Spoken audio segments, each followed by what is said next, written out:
Sunt prileag în astă lume, călător pe acest pământ, printre nori de întristare, obosit și desplângând. Caut calea spre lumină și încercând să o găsesc, cu speranță în al meu suflet, lângă cruce mă așez. Căci numai Tu, o Doamne Iisuse, ești mângâierea și pacea mea. La Tine astăzi vin cu credință, că știu că Tu mă poți ajuta. Cu mâna Ta mereu întinsă, Tu puternic să mă prinzi, și cărarea spre lumină cu îndurare să-mi deschizi. Te rog să fii în al meu întuneric un far puternic luminător, să risipești a neguriceață al Tău cuvânt de har salvator. Și spre casa mea din ceruri blând să mă călăuzești, orice gând de îndoială cu un cuvânt să risipești.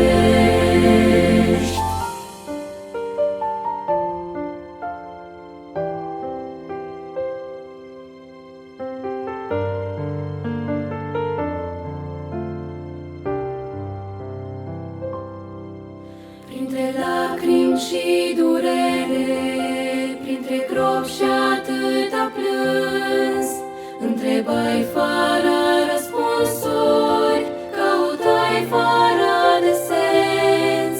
Hărțuit de neputință și de teamă îngenunchiat, s-au plecat în rugăciune, așteptând să fiu salvat.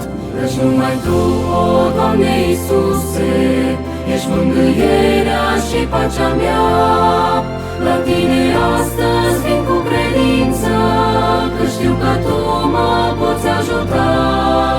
Cu mâna Ta mereu întinsă, Tu puternic să mă prinzi, și cărarea spre lumină cu îndurare să-mi deschizi. Te rog să fii în al meu întuneric un far puternic luminător, să risipești a neguriceață al Tău cuvânt de har salvator. Și spre casa mea din ceruri blând să mă călăuzești, orice gând de îndoială cu un cuvânt să risipești.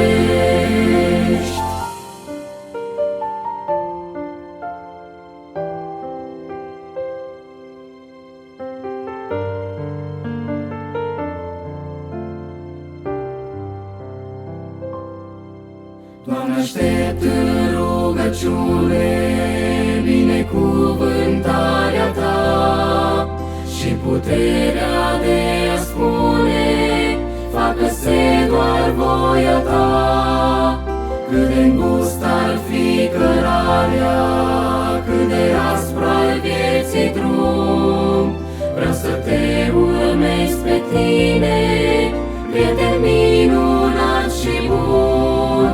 Căci numai Tu, o Doamne Iisuse, ești mângâierea și pacea mea. La Tine astăzi vin cu credință, că știu că Tu mă poți ajuta.